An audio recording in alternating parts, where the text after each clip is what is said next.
sur place. Et je résistais un peu à cette pression, et je l'ai vécu quand même comme une chape. Et cela explique le fait que, je veux dire, c'est sans regret.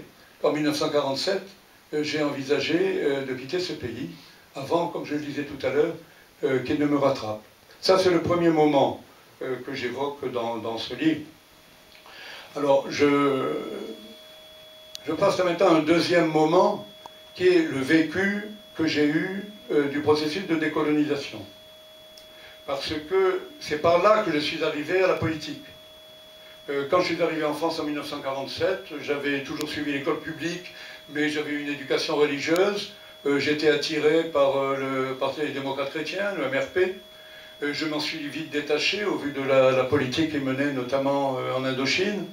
Et le problème colonial a été, pour moi, comme pour beaucoup d'autres, un problème tout à fait essentiel pendant toute cette période. Et c'est en fonction de ce problème colonial que je me suis engagé ou non dans telle ou telle formation ou orientation politique. Et donc j'ai suivi de près la guerre d'Indochine. J'étais content de l'issue qu'a su y donner Pierre Mendès France. J'ai suivi de près le problème algérien. Alors il y a eu le statut de l'Algérie en 1947.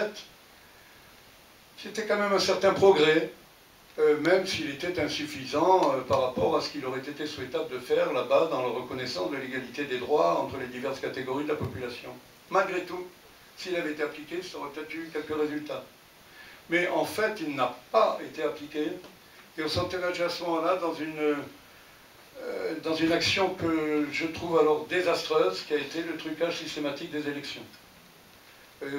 Alors que dans les élections précédentes, celles qui s'étaient déroulées en 1945-1946, les partis nationalistes algériens, que ce soit le MTLD de Messaliadj ou l'UDMA, l'Union pour le manifeste algérien de Ferhat Abbas, étaient ceux qui arrivaient en tête, brusquement et du jour au lendemain, Dejlen, gouverneur général socialiste, étant arrivé à Alger, tous les résultats se sont inversés et tous ces partis d'opposition sont tombés à zéro, tout simplement parce qu'on truquait les urnes. Il se trouve qu'au Conseil d'État, nous avions le contentieux électoral.